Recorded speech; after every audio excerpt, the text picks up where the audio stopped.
Hello, this is Angelia, and you're watching or listening to the podcast, Why You Do What You Do. The podcast that talks about human development and psychology to maybe help you figure out a little bit more about why you do what you do.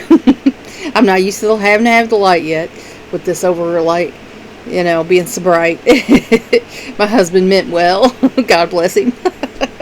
Bless his little heart. And anyway, excuse me. Today we're going to talk about seniors living alone. We've been talking about seniors and the different phases of life that seniors have to think about and worry about.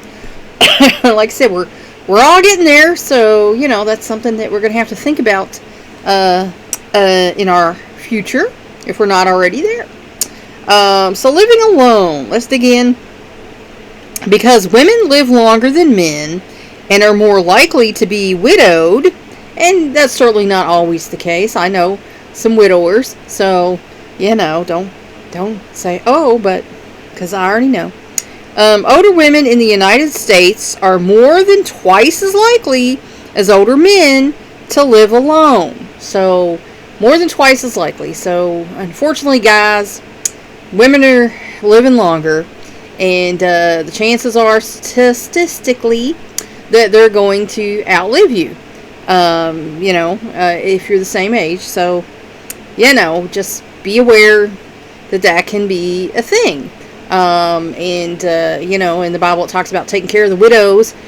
So, you married fellas, you might want to make sure you got that life insurance or, a little nest egg to, help the wife out if you pass on first.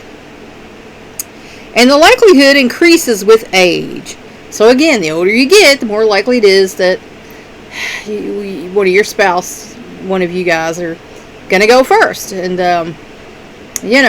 so like I say, make sure the life insurance is in place. My husband and I both have life insurance, and, you should too. So that in case one of you checks out early, you've got something there, so the other one doesn't have to bear the brunt of all the expenses and pay for the funeral and all that stuff, because they're not cheap. It depends on what you do. My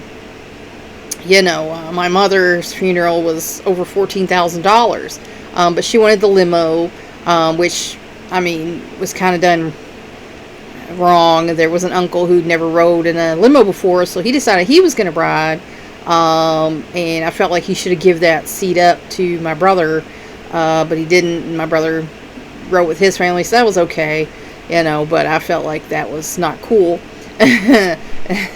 So, a son trumps an uncle in my book any day, our brother-in-law in her case, but, that's just me, I guess. Back to trying to have some common decency, but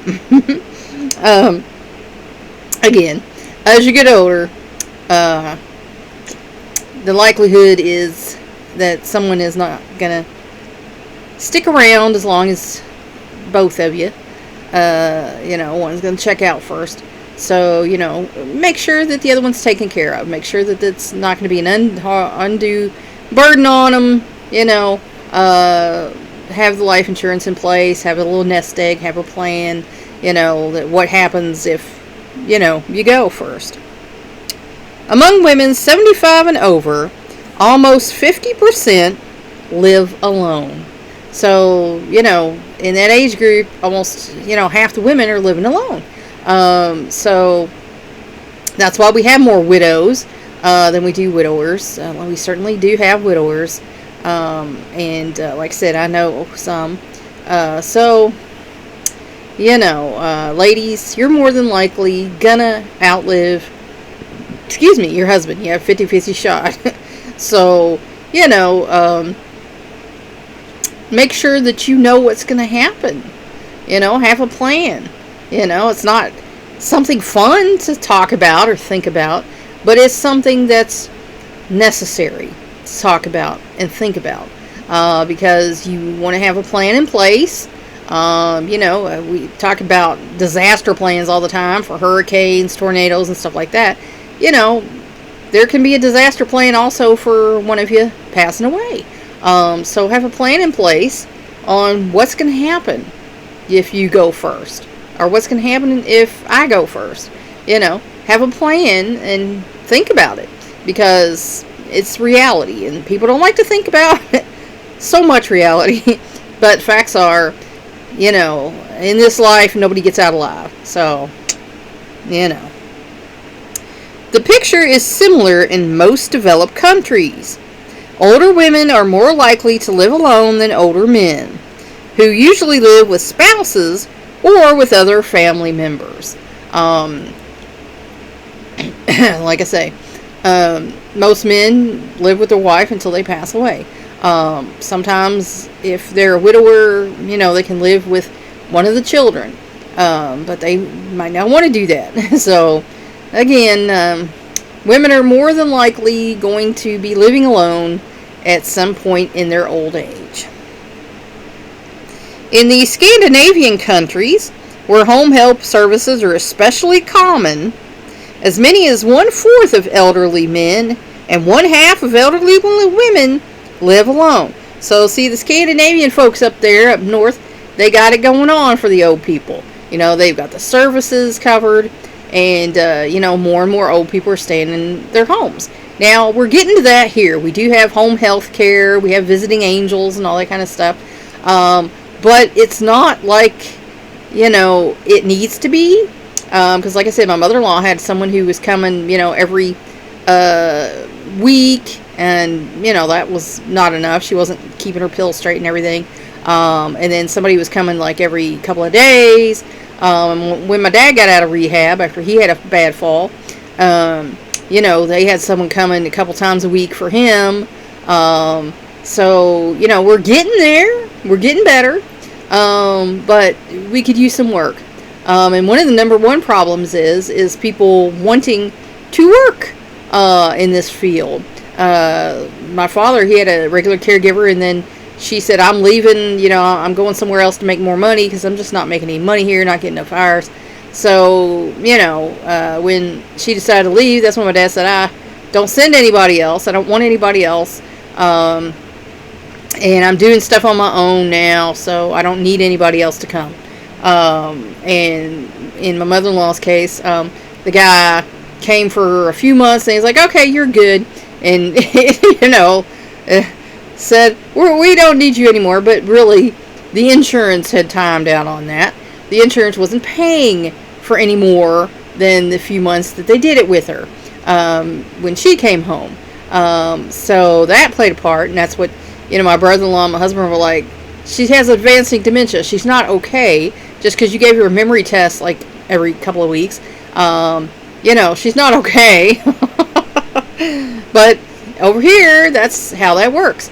There's a shortage of staff. There's insurance not covering as much as they should be covering in cases. So we're kind of still not where a lot of other countries are here in the good old USA because of bureaucracy and funding for things. I personally believe we should do away with political parties altogether, because I think then we might actually get something done. Because we're so partisan here, and people, get on their politics. But, people take sides so aggressively here that you can't even, get anything done. Because this side's fighting this side, this side's fighting this side, and, it's just futile. I mean, so personally, I would love to see our country do away with political parties, and everyone has to run on their own independent platform.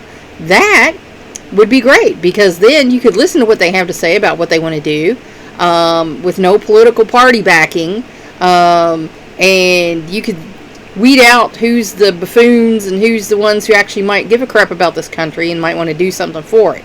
So I'd love for that to be a thing, as if we just do away with political parties and just everybody runs on their own, platform, and our country would be in such better shape than it is now.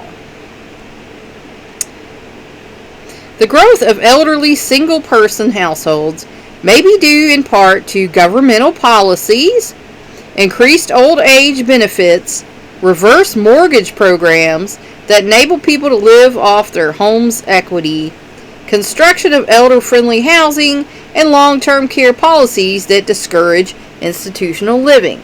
Now, excuse me. Again, like I said, governmental policies, those go back and forth, as we know. We lost, I had Medicaid because my income was so little, but I was still paying taxes, so my taxes pay for it too. Don't even go there. But then, when one administration came in, we lost that, and we're back to not having insurance. Then another administration comes in, and okay, well, you have insurance. And then halfway through, it's like, okay, well, we're going to scale that down a bit to where you still are going to get like a voucher, but you have to pay for most of it. And now, back to another administration where, okay, just pay for your stuff, or if you can't afford it, tough poopy, they're weeding out folks, doing away with a lot of help for folks. So it does take a toll on people's ability to afford to live. If you're getting any type of public assistance, and then they take that away from you, then you're kind of up the creek. And some people can't afford that. There are elderly, disabled people, who just can't work. They can't make the money. They can't afford their stuff. They might not have a family to step in and take care of them. And I hate that when I hear people say, let the families take. Okay, not everybody had a family. Not everybody got married and had kids.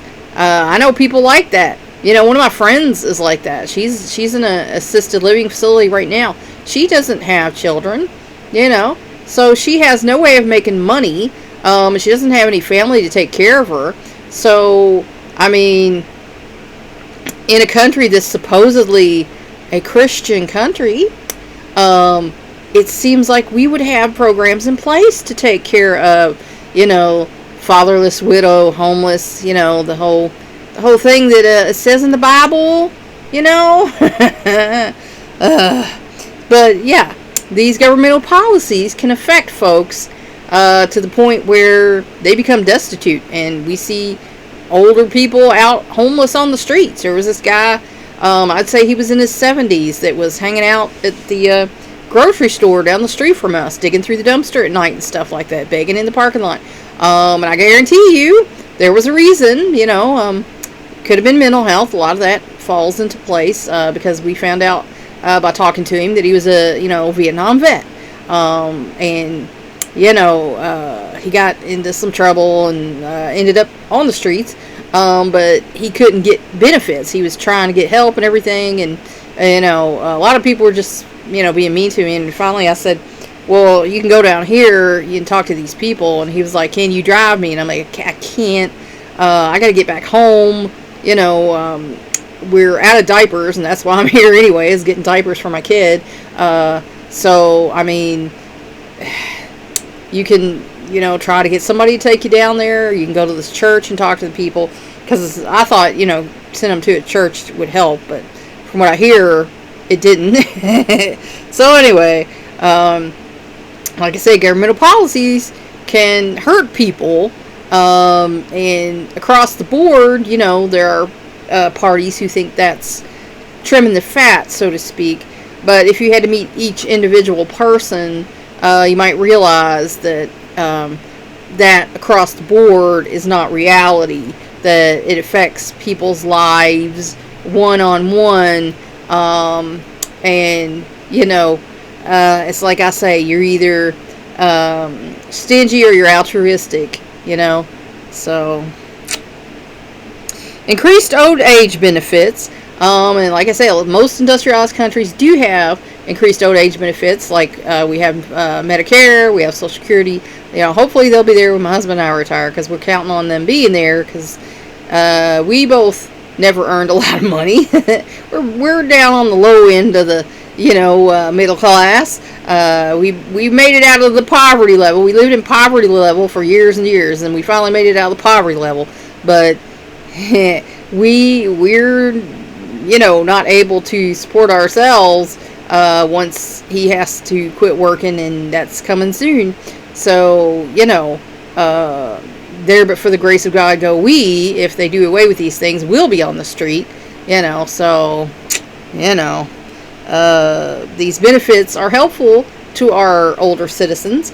And let's face the fact, they worked, taking care of people's kids, teaching people's kids, taking care of people's elders, building an infrastructure in this, country. So they deserve something for all of their hard work.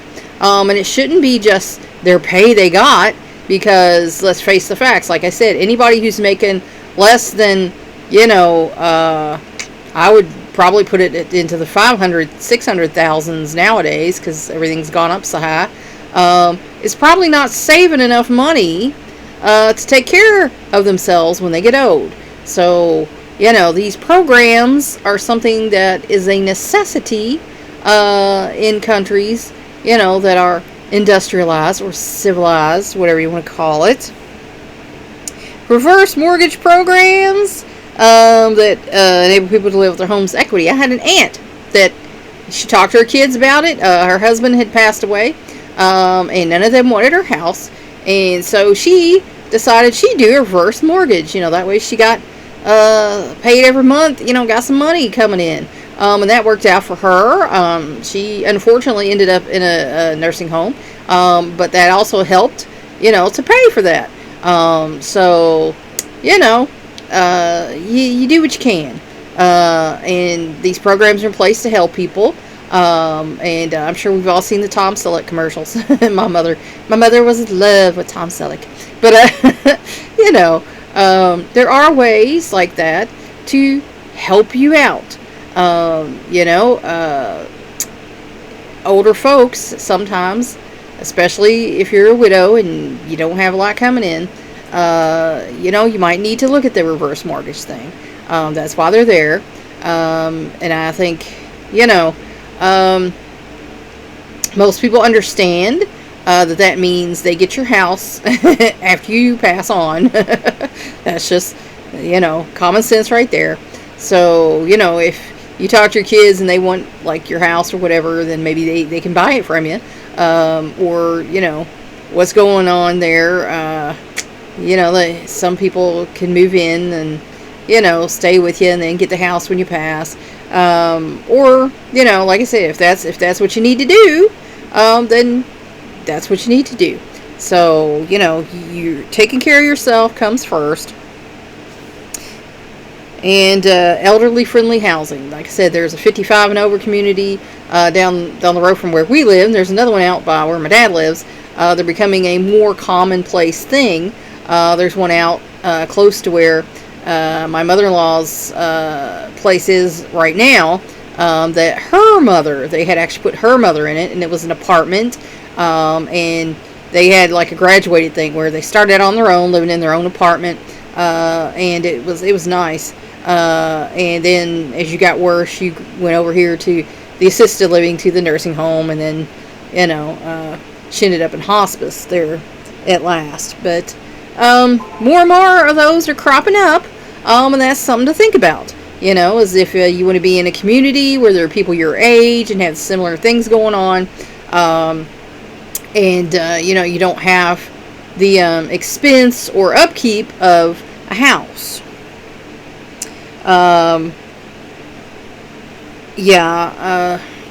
There are companies, not so much here in America, that pay for long-term care.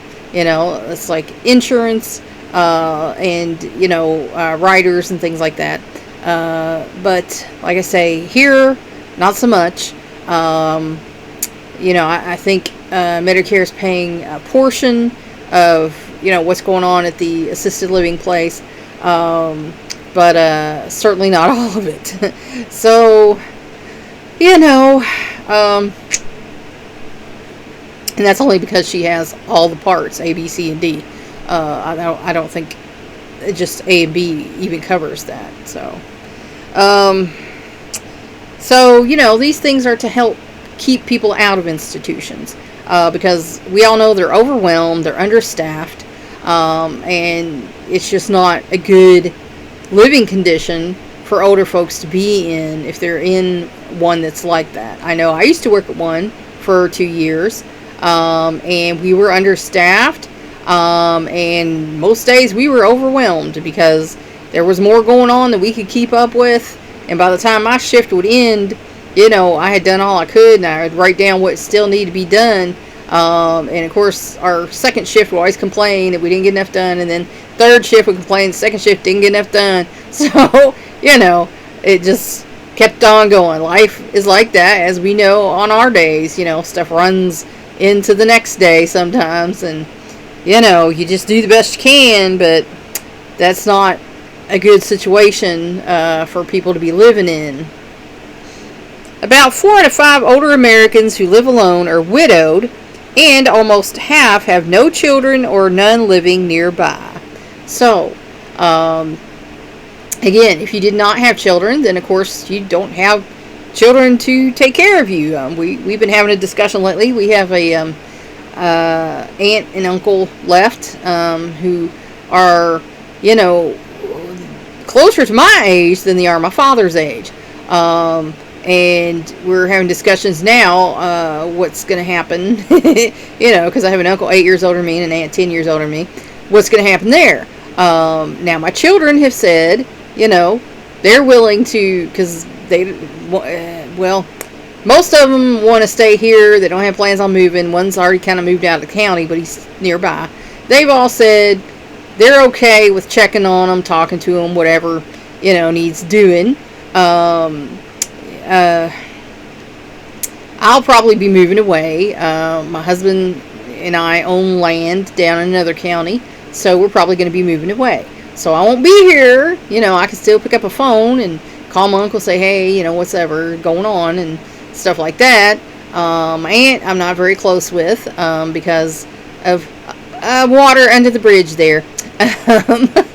But, I do talk to my uncle upon occasion, so, and I have 3 sons, so they've said, they won't let them, just be alone and fall apart or whatever, and I'm like, well, that's good, to hear, but, I don't know how they feel about that, because, there's been commentary in the past that, they don't feel like they're as family as even some friends, and I'm like, oh, really? Oh, okay. That's nice. So we're really not too sure what's going to be happening there. But of course, if my husband moves, I'm going to move with him. I'm not going to stay here, because, like I said, they're old enough really to be my older brother and sister. So they're still within my generation. They're not a lot older. So we're not sure what's going to be happening there because they never had any kids. So, they're going to be in that situation. And a lot of people are in that situation. They don't have kids or they don't have any kids living nearby. I know people whose kids moved away. I know some that have kids in North Carolina and Georgia and Nevada. And what happens when they get, because they're, my age now, what happens when they get older, and these kids are living, so far away. They're not going to have somebody there to help them out. So a lot of folks kind of fall into that boat, and that's something also to think about. I mean, you don't want to stop your kids from living their own life and moving away, but by the same token, you might have a discussion with them, say, hey, if I get too decrepit, how would you feel about me moving to a place out by you, and that's, probably a good thing. Excuse me. My brother-in-law had talked about taking my mother-in-law up to Missouri with him, and we wish he did. But, she would be closer to those grandkids, and they got great grandkids now, 4 great grandkids. So, that's something also to think about, is if you're not living near family, maybe you might want to move to near your family when you become an older person and start to have mobility and mental issues. And you can be in a facility near them where they can come visit you, and because you don't be stuck alone, by yourself. So these are things to be thinking about before it actually happens, and you find yourself in a position that you don't want to be in. They are older and poorer on the average than elderly people who live with someone else. And of course that goes without saying. If you don't have anybody helping you, and you don't have money coming in, then you're naturally going to be in a less, healthy economic situation. And, like I say, unfortunately, we do have homeless elders here in America. And, that's in other places too, not just here. So, again, there are countries that are building tiny homes for homeless people and have little villages. Now, there was one bad experience one place had with it, but, it kind of got out of control, became a Lord of the Flies situation. But in general, if you have it managed, and it's not just sitting there, then it can be a good thing that will help people. And I think that we could do more of that here in this country, instead of spending so much money on crap, and, worry about helping our folks, However, they are generally in better health than older people without spouses who have other living arrangements. And that's because if they've already lived that long, then they probably are in better health anyway, and they might be taking better care of themselves because they did have a spouse. So, older folks who didn't have one might not took as good a care of themselves, to try and stay longer. So, the overwhelming majority value their independence and prefer to be on their own. And that, my father's like that. He values his independence and he prefers to be on his own. He don't want anybody messing with him too much. He'll ask for help if he needs it, but other than that, he likes his little life he has, and he wants to keep it that way. And I'm all for that. I'm like, hey, if that's what's making him happy, because there's people who want to interfere, but I'm like, if that's what's making him happy, then, let him live his life. Sorry about that. My son came in. He's home from work. So, yeah. A lot of older folks value their independence. They want to live alone. They want to be alone doing their own thing. They don't want somebody underfoot all the time. They want to do whatever they want to do. So, again, like I say, everybody's different. And if that's what your older person wants to do, let them do it. Excuse me. I was talking to my uncle one day, and I was telling him, I said, let him have his dignity. Don't try to force him into situations where, he doesn't want to be. Certainly keep in contact with him. Certainly keep asking him, does he want to go out or get something to eat, or do you want to bring something to eat or whatever. Keep, contact with him, because, it's not good if you don't. I've heard stories about that. One of my husband's cousins, they knew that the wife and husband were not mentally okay. They, were not in a good place. But nobody was really checking on them. They didn't have any natural children. And eventually somebody did, and they found the man had died 2 weeks before, and was decomposing in the chair. And the woman was in denial about that, totally. She wanted to believe that he was just resting, sleeping. He'll get up. He's lazy, whatever.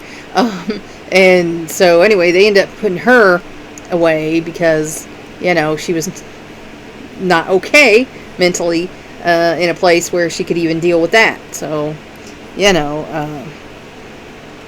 your older person, what to do. Like, I've checked on my dad today because it's 91 degrees here, and I want to make sure they had put more Freon in his air conditioning, but they were talking about coming back and fixing something. But he assured me that it's working good enough. He's cool enough. He's not hot, and in fact, he's got a blanket on him. So, he says he doesn't get cold like he used to since he got up in his 80s. That he actually, or hot like he used to. He actually is cold more often than not, and that's, a physical fact for a lot of folks over 80. The body temperature doesn't, get hot like, I get hot as soon as it tops 80. I'm like, it's hot. But, my grandfather, when he was older, he started, they used to keep their thermostat on 72. Well, the older he got, the more it went up until it was 80 degrees in his house. And my mother-in-law did the same thing there for a while. Hers was up on, 80 degrees because she was cold. So that's the thing that happens. But I told him, make sure, your temperature stays, in a good place, and, make sure you keep hydrated, because we don't need him passing out or anything crazy. So he assures me he's cool enough, and it's like 70, I think he said 72 and change in his house, and he's going to stay hydrated. And he told me not to worry about him because he's just cool naturally. So you can't argue with that. It may seem that older people who live alone, particularly the oldest old, would be lonely. And sometimes they are, especially the oldest older is the people who are over 100. Because remember, old is 60 to 80, and old is 80 to 100, and oldest old is 100 and over.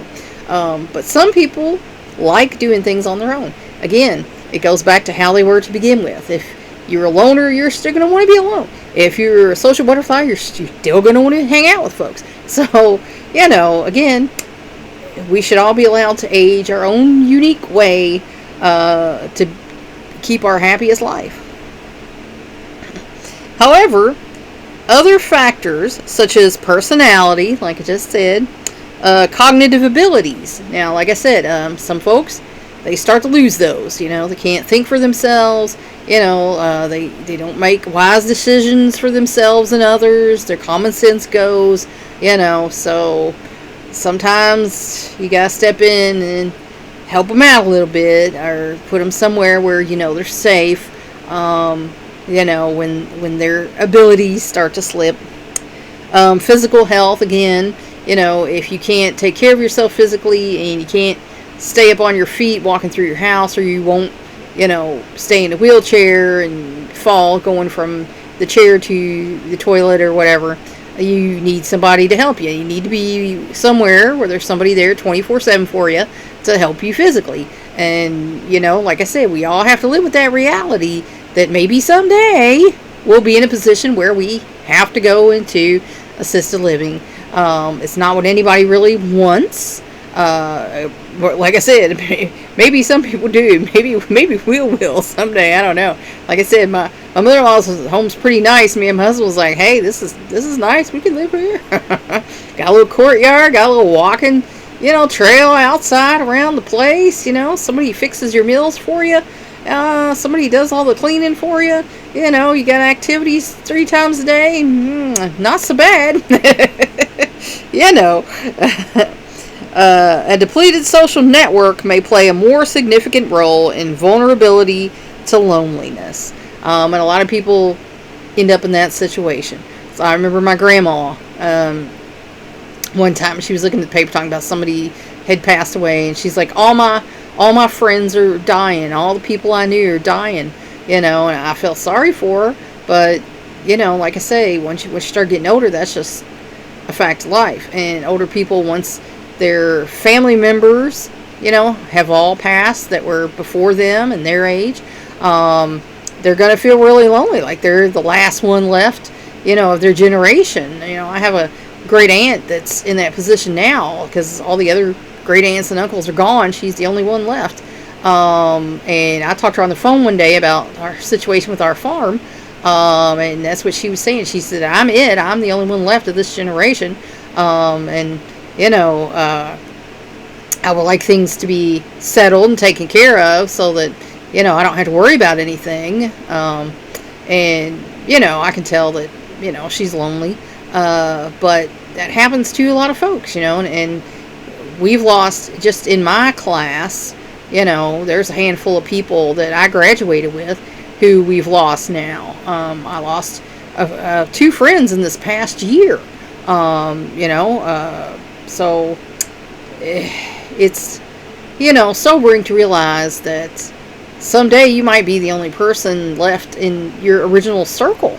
And, that can make you feel lonely. And like neighbors move, we only, I don't even think, we have one neighbor now, who's one of the original neighbors that was here when we moved in.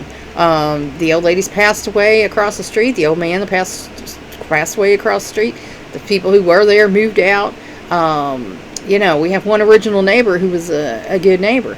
So, things change and time moves on. And that might leave you feeling lonely. Social activities. And that's the thing there. We try to get my mother-in-law out to do things, and she's just not wanting to do things. She wants to sit in her room and mope. And social activities, if you got out, like I said, they got things going on all day long. If you participate in those and, do things, then, you're going to be happier, because you're going to feel like you're part of something, you're accomplishing something, you're doing something, and that's going to make you happier than sitting in a chair and feeling sorry for yourself. Such as going to church. Now, she does do that. They have a minister comes and she does go to church, or temple, or a senior center. Now, there are several senior centers around, here. They've got one down the road from where we live, and those are becoming more common, and those are a good thing, because there are a lot of folks who will take the person to the senior center for the day. One of them's they don't call them older folk daycares, but that's what they are. You take them to the place for the day, and then you come pick them up after you get off work, and that way you can live with them, and someone still be there for them all day. And that's become an answer, around here, to the problem of what do we do with mom or dad, when they become older and they can't take care of themselves, and we're still fairly young. We can't quit work, and take care of them. We can't ask our children to quit work and take care of them. So, that's a good answer that's becoming more in vogue here where I live, is to have the, senior day centers, where you take them for the day, and then you come pick them up when you get off work. So, that's one thing that you can look into. Or doing volunteer work. Again, there are people who still want to do something, and they can do some volunteer work, and that'll help them feel like, they're doing something in the community and giving back. Can help an older person stay connected to the community. And that's, a goal there. If they want to be connected to the community, is to keep them involved, keep them doing something so they feel like they have a sense of connection. That's the worst thing, is when people disconnect, and they don't feel like they're a part of anything anymore. And like I said, there are people who want to disconnect and don't want to be a part of anything. That's how they are, and they just enjoy that. Some people, just think living alone is the way to go, and others not so much. And that's where I'm going to leave you for today. I hope that helped you figure out maybe a little bit more about why you do what you do. Please like and share this educational program so we can spread it around the world. If you want to help me out, subscribe to my YouTube channel. If you want to help me out even more, go to my Patreon page and become a patron. Thanks for watching or listening. That's all for now. Until next time.